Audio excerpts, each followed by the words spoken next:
एक दिन हजरत इब्राहिम बन अदहम एक बस्ती के करीब से गुजर रहे थे। उन्होंने देखा कि एक छोटा सा बच्चा रास्ते में बैठा रो रहा है। आप उसके करीब गए और नरमी से पूछा, बेटा क्यों रो रहे हो?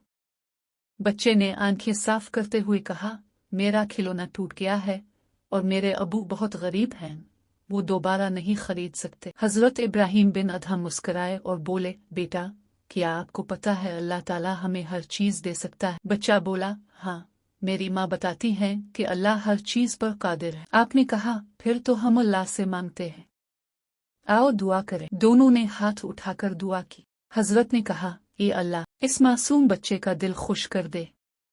अगले ही लम्हे एक मुसाफिर वहां से गुजरा। इसने बच्चे को रोते देखा और पूछा, क्या हुआ? जब पूरी बात सुनी तो वो हंस कर बोला, मेरे बेटे की उम्र भी ऐसी है, मैं उसके लिए एक खिलौना ला रहा था, लेकिन अब इस बच्चे को दे दे। बच्चे की आंखें खुशी से चमकने लगी। उसने खिलौना लिया, हजरत इब्राहिम बन अदहम को गले लगाया और कहा, अल्लाह ने सच में मेरी दुआ सुन ली। हजरत ने प्यार से कहा, याद रखना बेटा, अल्लाह अपने बंदों की सुनता है, खासकर बच्चों की जो सच्चे दिल से मांगते हैं। सबक, अल्लाह हर चीज सुनने वाला है, बस दिल सच्चा हो, नियत साफ हो और सब्र के साथ दुआ की जाए।